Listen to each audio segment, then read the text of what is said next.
Hello अस्सलाम वालेकुम everyone, कैसे हैं आप सब। आज का जो हमारा टॉपिक है वो है एड्रिनल कॉर्टेक्स और मेडुला की एनाटॉमी, उसके बाद एंडोपेंक्रियास की सेल टाइप। एड्रिनल कॉर्टेक्स और मेडुला के ना दो पार्ट्स होते हैं, ठीक है। एक आउटर है, एक इनर। जो एड्रिनल कॉर्टेक्स होता है वो क्या होता है, आउटर पार्ट होता है, ठीक है। और जो मेडुला होता है वो इनर पार्ट होता है। जो एड्रिनल कॉर्टेक्स होता है ये कहाँ से ड्राइव होता है, फ्रॉम मेसोडर्म, और मेडुला कहाँ से ड्राइव होता है, फ्रॉम न्यूरोक्रॉस सेल से, ठीक है। अब हमने पहले एड्रिनल कॉर्टेक्स को डिस्कस करना है कि एड्रिनल कॉर्टेक्स क्या है। इसके तीन पार्ट्स हैं, फ्रॉम आउटर टू इनर, ठीक है। पहले पे आ जाता है ग्लोमेरुलोसा, फिर फेसिकुलेटा और रेटिकुलरिस, और इसको आपने याद करना है जीएफआर के निमोनिक से। पहले जी, फिर एफ, फिर आर। अब पहले उन्होंने कहा हुआ हिस्टोलॉजी, तो जोनो ग्लोमेरुलोसा की यहाँ पे हिस्टोलॉजी तो नहीं लिखी हुई, लेकिन आप लिख लें कि जोनो ग्लोमेरुलोसा जो से होते हैं वो क्लोजली पैक्ड सेल्स होते हैं। क्या होते हैं? Closely packed sales. हिस्टोलॉजी के बाद हमने इसकी देखनी है कि कौन से हार्मोन क्लास यहाँ पे प्रेजेंट होती है। जो हार्मोन क्लास होती है वो होती है मिनरल कॉर्टिकॉइड्स। और कौन से हार्मोन्स की प्रोडक्शन होती है, प्राइमरी हार्मोन्स की जो प्रोडक्शन होती है वो होती है एल्डोस्टेरोन। और कौन सा हार्मोन रेगुलेट करता है, it is primary regulated by angiotensin 2। आपसे कभी भी अगर पूछा जाए कि एल्डोस्टेरोन प्राइमरी रेगुलेशन कौन करवाता है, तो aldosterone, as compare to ACTH। जो एल्डोस्टेरोन है ये प्राइमरी रेगुलेटेड होता है एंजियोटेंसिन 2 से। जो रास मैकेनिज्म होता है वो ज़्यादा अफेक्ट करता है एल्डोस्टेरोन की रिलीज़ को as compare to ACTH production, because ACTH की प्रोडक्शन होती है तो एड्रिनल कॉर्टेक्स के ऊपर आके वो स्टिमुलेट करता है। जब उसके ऊपर आके स्टिमुलेट करेगा तो उसमें तीनों हार्मोन रिलीज़ होंगे, बिल्कुल होंगे। लेकिन अगर आपसे पूछा जाए कि प्राइमरीली जो रेगुलेशन होती है अल्डोस्टेरोन की वो किसी होती है, वो एंजियोटेंसिन 2 से होती है। फिर उसके बाद आ जाती है जोना फेसिकुलेटा। इसके अंदर जो इसकी हिस्टोलॉजी है वो है लॉन्ग कॉलमनर सेल, ठीक है। जोना फेसिकुलेटा में कौन से होते हैं, लॉन्ग कॉलमनर सेल। कौन से हार्मोन क्लास है, वो है ग्लूकोकॉर्टिकॉइड्स। कौन से हार्मोन्स की प्रोडक्शन हो रही है, कॉर्टिसोल। और कौन रेगुलेट कर रहा है, ACTH CRH। मैंने आपको बताया था कि जहाँ भी आपने पढ़ा रिलीज़, वो कहाँ से रिलीज़ हो रहा होता है, हाइपोथैलेमस से। तो हाइपोथैलेमस से CRH रिलीज़ होगा तो किसकी प्रोडक्शन होगी, ACTH की, ठीक है। ACTH फिर आके कौन सा वो हार्मोन्स की प्रोडक्शन करवाता है। ACTH हमारा कहाँ से रिलीज़ होगा, एंटीरियर पिट्यूटरी से, और आगे एक्ट कहाँ करेगा, एड्रिनल कॉर्टेक्स में।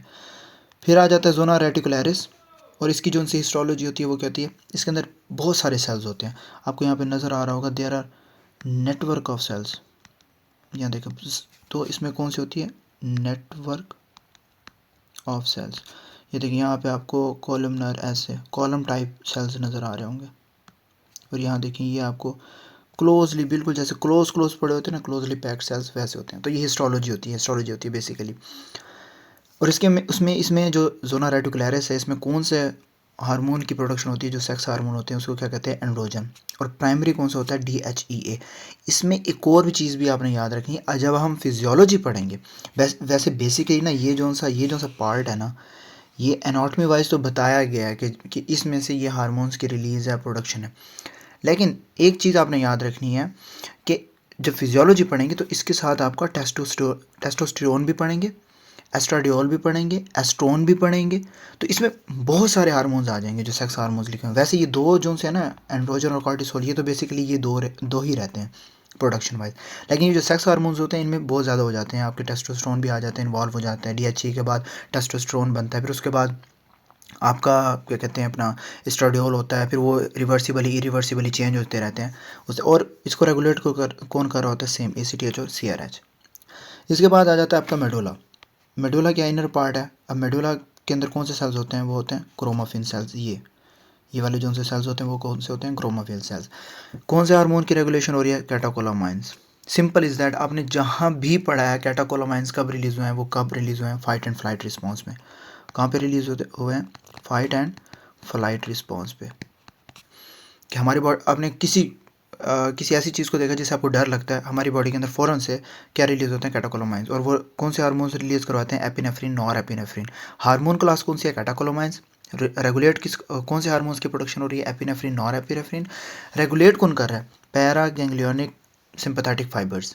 ठीक है। रेगुलेट कौन कर रहा है? पैरागैंग्लियोनिक सिंपैथेटिक फाइबर्स, ये एक्टिवेट होते हैं और तो एपिनेफ्रिन और एपिनेफ्रिन रिलीज होती है।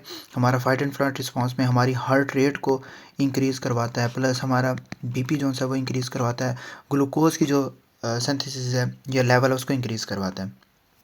तो ये आपका एड्रेनल कॉर्टेक्स है।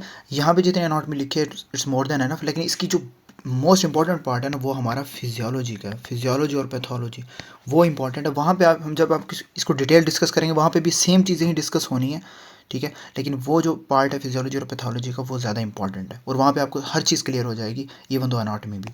इसके बाद आ जाता है आपका endocrine pancreas cell type. Same है आइलेट्स ऑफ लैंगरहांस। इसके तीन टाइप्स होती हैं, alpha beta endocrine cells.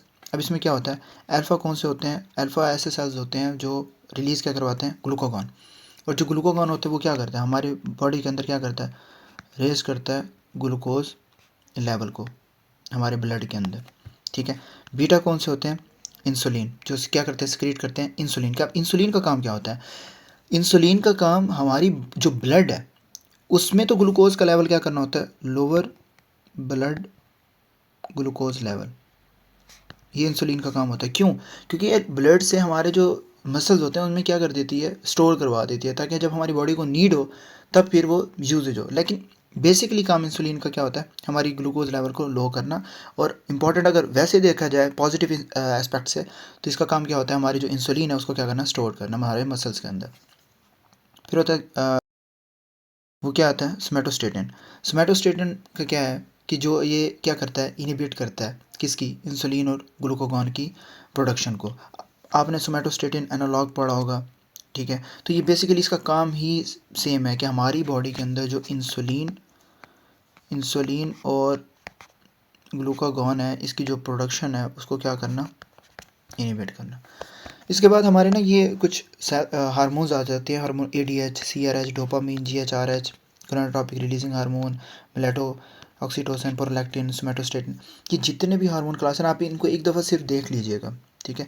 Basically ये जो फिजियोलॉजी है इसमें सिर्फ एक दफ़ा देख लीजिएगा, लेकिन इनको जो हमने डिटेल में डिस्कस करना है वो आपकी पूरी फिजियोलॉजी में होगी। जैसे ADH है, हमने इसको आगे यहाँ पे डिस्कस करना है, यहाँ नीचे ये देखें यहाँ पे, तो ये कंप्लीट यहाँ पे डिस्कस हो जाएगा। इसको यहाँ से शॉर्ट अगर हम डिस्कस करेंगे एक दफ़ा कि क्या करता है कि हमारे बॉडी के अंदर वाटर की रिटेंशन करवा देता है, ठीक है ना। फिर उससे क्या होता है, अगर कि फॉर एग्जांपल अल्कोहल कंजप्शन है तो उसमें ADH की सिक्रीशन कम हो जाती है जैसे ये है, और पेशाब बहुत ज़्यादा आने लग जाता है, डिहाइड्रेशन होने लग जाती है, थ्रस्ट, हमें बहुत ज़्यादा प्यास लगने लग जाती है। तो या इसको अच्छा है, बेहतर है कि हम उसको फिजियोलॉजी में डिटेल से डिस्कस करेंगे हर हार्मोन को। CRH है, डोपामीन है, ग्रोथ हार्मोन, रिलीजिंग हार्मोन है, GnRH है, तो ये सारे हम आगे इंशाल्लाह डिस्कस करेंगे। तो यहाँ तक तो आपका एनाटॉमी का पार्ट था।